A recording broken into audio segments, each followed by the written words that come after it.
Dieu sait pourquoi tu es Congolais. Dieu sait pourquoi tu es homme, pourquoi tu es femme. Dieu sait pourquoi tu es noir, pourquoi tu es blanc. Dieu sait pourquoi tu es chinois, pourquoi tu es japonais. Dieu sait pourquoi tu es né dans la famille de ton père. Dieu sait pourquoi tu es né à Maloueka et pas à Gombe. Dieu sait pourquoi tu existes et tu as été placé dans ce pays. Dieu sait, mais toi tu dois savoir ce que Dieu sait. Tu dois chercher à connaître le plan. Et comment on découvre le plan d'une maison? Il faut aller chercher l'architecte. Il faut chercher l'architecte et lui dire, ce couloir-là sans fin, ça allait être quoi? Il a dit non, c'était pour que tu fuis quand on t'attaque. C'est pourquoi le premier chemin qui mène à la découverte de sa destinée, ce n'est pas un chemin, c'est une personne. Jésus-Christ de Nazareth. Tant que Paul n'avait pas rencontré la personne de Jésus-Christ, Paul pensait qu'il avait été créé pour être le persécuteur des chrétiens. C'est ce qu'il pensait, qu'il était appelé à être un rabbin. Il pensait qu'il était appelé à être religieux, à être pharisien. Il pensait qu'il était appelé à être persécuteur de l'Église. C'est ce qu'il pensait. Mais quand il a rencontré Jésus-Christ, le roi, le Seigneur, Paul est tombé de son cheval et il a crié Seigneur. Et Jésus lui a révélé qu'il était appelé à souffrir pour son nom, qu'il était appelé à prêcher sa parole aux Juifs et aux païens. Il a découvert qu'il était créé pour être un apôtre de celui qu'il persécutait. Et ainsi, les miracles ont commencé à se produire. Ainsi, des prodiges ont commencé à se produire. On pouvait prendre des vêtements, on les met sur son corps, on va avec ces vêtements et les possédés sont délivrés. Pourquoi? Il avait découvert. Un serpent pouvait le mordre, il pouvait le secouer et le jeter dans le feu. Pourquoi? Il était maintenant dans sa destinée ainsi. Les œuvres qu'il devait pratiquer commencent à se manifester. Est-ce que tu sais pourquoi tu existes? Et tu es en train de te débrouiller, et tu es en train d'imiter, et tu es en train de tâtonner. C'est facile quand on est dans sa vocation. C'est facile lorsqu'on est dans son appel. C'est facile lorsqu'on est dans ce à quoi Dieu nous appelle. C'est facile. Comment découvrir ce à quoi Dieu nous a appelés? Une chose des fois simple, mais souvent que nous ignorons, c'est le potentiel. Le potentiel. Voici ma définition du potentiel. Ma définition du potentiel, c'est l'investissement de Dieu. Lorsque je vois l'investissement d'un homme d'affaires, je peux savoir ce qu'il recherche. Et lorsque je vois l'investissement de Dieu dans une vie, je peux savoir ce que Dieu veut. Et regardez, Paul a beaucoup écrit parce que Dieu avait investi en lui beaucoup d'études. Moïse avait beaucoup écrit parce que Dieu avait investi en lui beaucoup d'études. Ainsi, le potentiel révélait ce qu'il allait devenir. Tu penses que Dieu a mis tout ce qu'il a mis en toi pour rien? Dieu cherche à récolter. C'est pourquoi faites l'inventaire de votre potentiel. Faites l'inventaire de vos talents. Faites l'inventaire de vos capacités. Nous tous, nous pouvons chanter pour Dieu, n'est-ce pas? Mais ce n'est pas tout le monde qui est appelé à avoir une voix extraordinaire et faire des CD qui vont dans le monde entier. Certains sont faits pour chanter dans la douche et d'autres pour chanter à l'église avec un micro.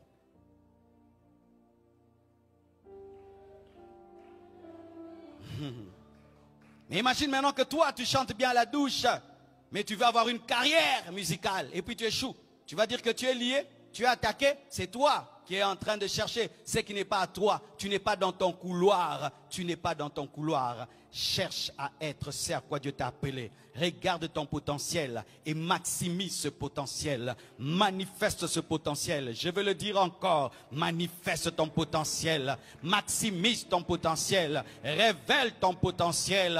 Déploie ce à quoi Dieu t'a appelé. En déployant ton potentiel, le cadeau, les talents, les capacités spirituelles, intellectuelles, physiques que Dieu t'a données, déploie-les. Si ici, quelqu'un monte ici pour me taper, les gens qui vont intervenir, ce ne sont pas les gens intelligents. Ce ne sont pas les hommes spirituels. Ce sont les frères qui sont musclés. Leur potentiel est là. Ils sont aussi importants. Alléluia. Ils sont aussi importants. Certains réussissent avec leurs muscles. Oh oui frère, des fois on ne prêche pas ça. Certains, vous serez grands, seulement avec vos muscles. Oui, avec vos muscles. Tu seras le garde du corps d'un président. Ah, frère, il est bien payé que beaucoup de licenciés. Hein? Mais ton problème, tu veux finir les études, tel endroit, alors que toi, Dieu te demande de faire le pompage.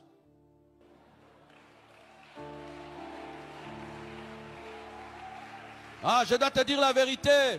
Ce n'est pas tout le monde qui va réussir avec un diplôme. Je dis la vérité, ce n'est pas tout le monde qui réussira avec un diplôme. Je répète encore, ce n'est pas tout le monde qui réussira avec un diplôme. Certains, ils sont appelés à donner la joie. Tu as des soucis, te fais rire. Et puis deviens riche en te donnant la joie. Ah oui, il y a de telles personnes. Mais ton problème, je serai docteur comme mon papa, docteur comme mon papa. La médecine ne t'aime pas. Toi, tu aimes la médecine, mais la médecine ne t'aime pas.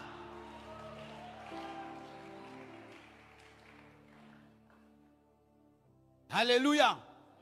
Ce n'est pas parce que tu ressembles à ton père que tu as le cerveau de ton père. Toi, tu as seulement l'apparence. Je serai comme mon père. Tu vois, je le ressemble dehors. Mais pas dedans. Toi, tu es doué ailleurs. Regardez un homme comme Achitophel. Achitophel ne disait jamais ainsi dit le Seigneur. Il donnait des conseils. Mais ces conseils équivalaient des prophéties. Lui, il était dans la dimension de la sagesse. Les autres étaient dans la révélation. Mais lui, quand il opérait dans la sagesse, c'était égal à la révélation. On dit que ses conseils valaient des ainsi dit le Seigneur. Vous imaginez ce niveau-là?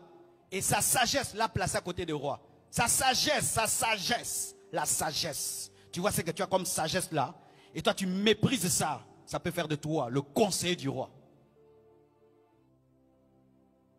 Aucun homme n'est né vide. Dis j'ai quelque chose. Dis-le fort. Dis-le encore. Dis-le encore. Déployez la chose que Dieu vous a donnée. Déployez la sagesse, l'intelligence, la capacité. Déployez. Déployez ce que Dieu vous a donné. Déployez cela. Alléluia. Même la beauté, déploie ça. Je ne crois pas à ce christianisme qui rend les gens vilains. Non, ce n'est pas la Bible.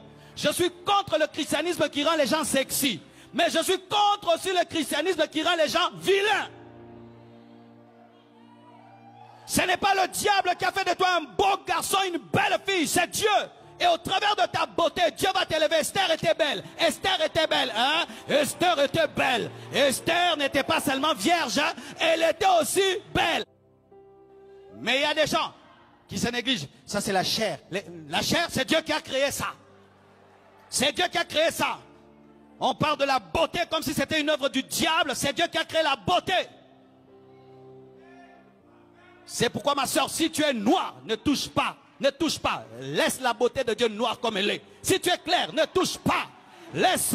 Il y a quelqu'un qui viendra consommer le potentiel tel qu'il est. Il y a quelqu'un qui consommera le potentiel tel qu'il est. Donne-moi la main, je vais te parler.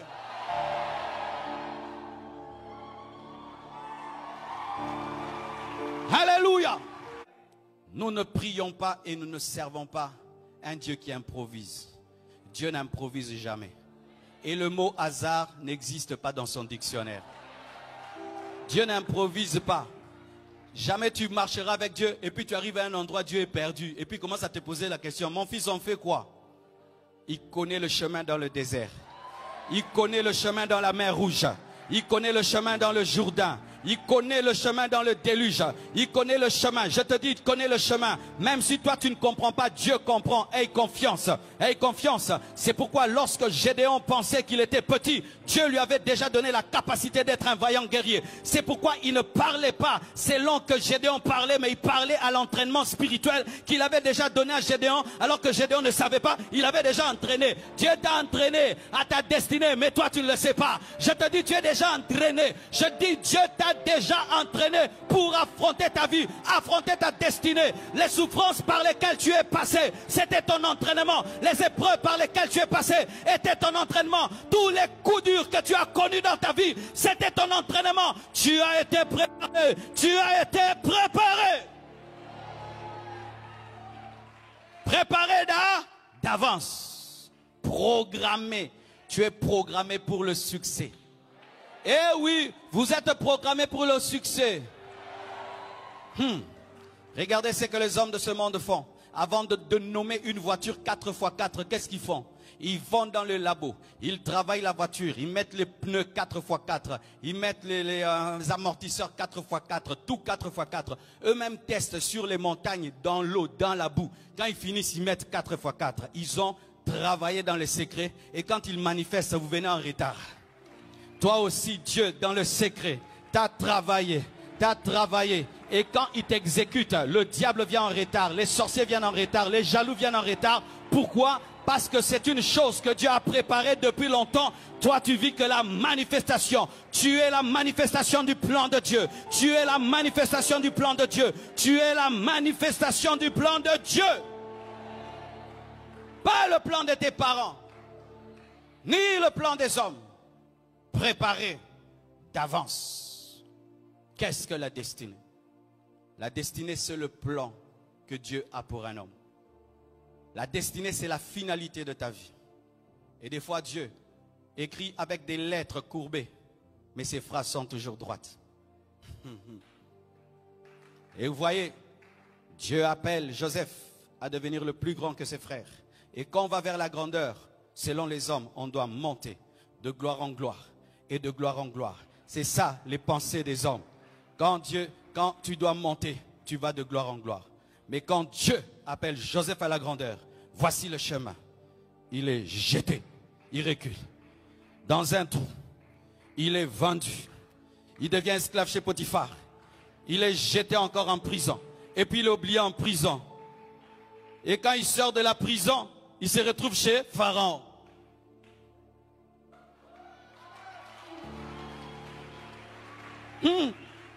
Tu sais pourquoi? Parce que c'est chez les hommes. Pour entrer dans un grand château, on utilise la grande porte, alors que Dieu utilise la petite porte, afin de te faire entrer discrètement. Frère, le chemin de Dieu, des fois, sera bizarre dans ta vie. Mais aie confiance. Même si tu sens que tu es en train de descendre, c'est parce que ton élévation est en bas.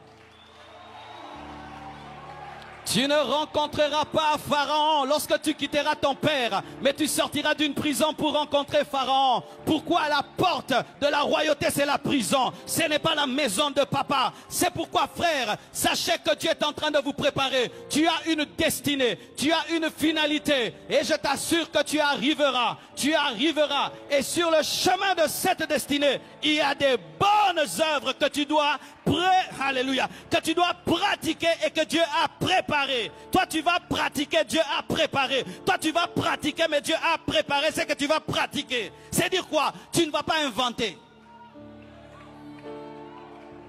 Tu n'inventes pas les bonnes œuvres, mais tu dois découvrir les œuvres pour les pratiquer. Préparer d'avance. Jésus n'a pas créé la croix. Il savait qu'il devait être crucifié. Il n'a pas dit, moi je vais mourir par la croix. Non, c'était préparé. Le tombeau était préparé. La croix était préparée. Frère, tu n'es pas venu sur la terre pour te débrouiller.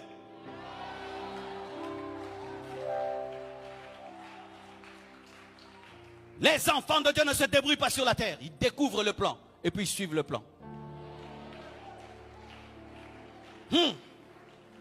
Des fois, Dieu peut te mettre entre deux œuvres contradictoires, mais elles ne sont pas contradictoires. Elles appartiennent à ta vie. Fais les deux. Les hommes disent qu'on ne peut suivre deux lièvres à la fois. Mais moi je dis on peut les suivre s'ils vont dans la même direction. Si l'un va là-bas, non, je suis un. Mais s'ils vont dans la même direction, je suis. Jésus prêchait puis il lavait les pieds. Il faisait des miracles. Et puis il donnait les pains et les poissons. Même direction. Tu n'as pas créé des choses. Tu dois découvrir les choses. La Bible nous dit que Jésus faisait ce qu'il voyait au Père. Il ne faisait pas marcher les paralytiques parce qu'il voulait. Il regardait, programme paralytique. Ah ok, il fait marcher un paralytique. Programme quoi? Aveugle. Oh, aveugle. Programme quoi? Résurrection de Lazare. Ah, résurrection de Lazare. Programme quoi? Marcher sur l'eau. Ok, marcher sur l'eau. As-tu l'agenda divin? As-tu l'agenda divin? Oui, l'agenda divin existe. Quelqu'un est venu me voir aujourd'hui. Pasteur, tel programme. J'ai dit non, je ne prends aucun programme. Je suis en train de prier. pendant ce jeûne, je veux connaître ce que Dieu veut pour moi. Parce que je ne peux pas monter dans un avion sans que Dieu me dise d'y monter. Je vais consulter l'agenda. Si dans l'agenda, il y a voyage. S'il n'y a pas voyage, je reste au Congo. Préparé d'avance. Dis à ton voisin, arrête de te débrouiller. Cherche à découvrir. Et fais. Et tu pourras faire. Ainsi, frère, il faut découvrir sa destinée. Il faut découvrir sa vocation. Il faut découvrir ton appel. Parce que c'est ton appel, c'est ta destinée qui contient les bonnes œuvres préparées d'avance. Dans ma pensée, je pensais que Dieu m'avait créé pour être un homme d'affaires. Et je disais, je serai un homme d'affaires et puis je vais soutenir les hommes de Dieu. Mais dans le plan de Dieu, ce n'était pas ça. Le plan de Dieu, c'était que je sois un enseignant de la parole. Et ainsi, frère, tant que je n'avais pas découvert que je devais être un enseignant de la parole, je n'allais pas recevoir les prédications. Je n'allais pas voir des miracles et des prodiges. Pourquoi? J'allais être loin des bonnes œuvres et du plan. Parce que c'est le plan qui contient les bonnes œuvres. Tu sais pourquoi tu luttes dans ta vie? Il se peut que tu es en train de faire ce que tu ne dois pas faire. Tu veux être mécanicien alors que Dieu veut que tu sois footballeur. Tu es footballeur alors que Dieu veut que tu puisses jouer au basket. Et tu es en train de faire ce que tu dois faire. Es-tu là où tu dois être? Est-ce que tu sais pourquoi Dieu t'a créé? Est-ce que tu sais pourquoi tu existes? Car même les microbes savent pourquoi ils existent. Vous savez mes frères, même les vers des terres sont utiles. Frères, sœurs, est-ce que tu sais pourquoi tu existes? C'est la cause de ton échec. C'est la cause de ton tâtonnement. C'est la cause de tes échecs. Ainsi, tu fais quoi? Tu suis ceux qui savent pourquoi ils existent. Tu imites les personnes qui savent pourquoi elles sont sur la terre. Et tu penses qu'en imitant un homme, tu es en train de faire ce à quoi Dieu t'a appelé, alors que Dieu ne t'a pas appelé à être comme, mais être toi-même. Oui, j'entends quelqu'un qui dit, est-ce que quelqu'un peut savoir pourquoi il existe? Oui, tu peux savoir. Moi, je sais pourquoi j'existe. Je sais pourquoi j'ai été créé. Je suis en train de faire ce à quoi Dieu m'a appelé. Quand Dieu a créé ce corps, cette personne qui est devant vous, Dieu l'a créé pour être là et vous enseigner la parole. Donc j'ai la paix et j'ai la joie. Et quand j'ai découvert cet appel, des personnes sont venues pour me dissuader. Hein? Non, dans cette famille, oh tu ne peux pas faire ça. Les pasteurs, comment? J'ai regardé ces personnes, je leur ai dit, si certains sont appelés à être des ministres dans la politique et à signer des arrêtés, tout le reste, mon bonheur, c'est d'être derrière une chaire et d'annoncer la parole de Dieu. Je l'avais dit avec une telle conviction que ces personnes ne sont jamais revenues. Alors, frère, tu dois prier. Tu dois prier. De peur que tu sois là en train de te promener sur la terre. En train de te promener sans but, sans objectif. Car c'est la destinée qui donne un objectif. C'est la destinée qui canalise. C'est la destinée qui concentre. C'est la destinée qui donne un focus. C'est la destinée qui donne la persévérance. C'est la destinée qui donne l'abnégation et la détermination. Lorsque tu sais à quoi tu es appelé, quelles que soient les peines, tu sais déjà que tu es dans le couloir. Es-tu déjà dans le couloir de ta vie? Es-tu en train de chercher? Ou as-tu déjà trouvé? Et si tu as déjà trouvé, commence à pratiquer les bonnes œuvres que tu trouveras sur le chemin de ta destinée. Et si tu n'as pas encore trouvé, arrête-toi. Va chercher Dieu. Et dis à Dieu de te révéler pourquoi tu existes. Pourquoi il t'a créé homme et pas femme. Pourquoi il t'a créé femme et pas homme. Pourquoi il t'a créé congolais. Ce n'est pas le diable qui t'a créé noir. C'est Dieu qui t'a créé noir. Et si t'a créé noir, il sait pourquoi il t'a créé noir. Arrêtez de corriger Dieu qui vous a dit que tout